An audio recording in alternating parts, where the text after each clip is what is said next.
ఈ ఇన్ఫ్రాస్ట్రక్చర్ చేయించారు. And new play ground కూడా కన్స్ట్రక్ట్ చేస్తున్నామని నర్సరీ మొత్తంలో ప్లే అసలు లేకుండే అయినా కన్స్ట్రక్షన్ అవుతుంది కదా అని కోరుకున్నాము. నెక్స్ట్ వచ్చేసి ఏప్రిల్లో న్యూ బ్లాక్స్ మొత్తం మేము డిజైన్ చేస్తున్నాము, ఇన్ఫ్రాస్ట్రక్చర్ క్లాస్ రూమ్స్ లో లోపల అన్నారు.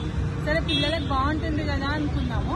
కానీ తర్వాత మెల్లిగా జూన్ లో ఏం చేశారు, cellar class rooms infrastructure create చేసి సెల్లార్లోకి మూవ్ చేయడానికి మేనేజ్మెంట్ ట్రై చేస్తుంది. అండ్ ఆల్రెడీ వాళ్ళ క్లాసెస్ స్టార్ట్ చేశారు కూడా. మేము ఎందుకు అని అడిగితే అక్కడ ఫుల్ అసలు వాళ్ళు ఏమంటున్నారు, ఇది ఐబీకి ఇస్తాము ఈ బ్లాక్ మొత్తము, సో అక్కడ క్లాసెస్ నర్సరీకే ఉంటాయి ఇప్పటి నుండి, నర్సరీ ఎల్కేజీ యూకేజీ వాళ్ళకి అని చెప్తున్నారు.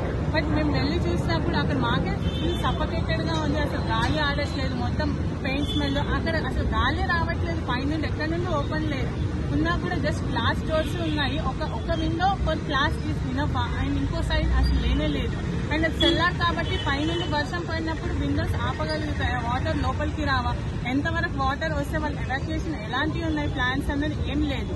అండ్ పిల్లల్ని ఎలా అలా నమ్మేసి వాళ్ళని ట్రస్ట్ చేసి ఉండమంటున్నారు మేనేజ్మెంట్.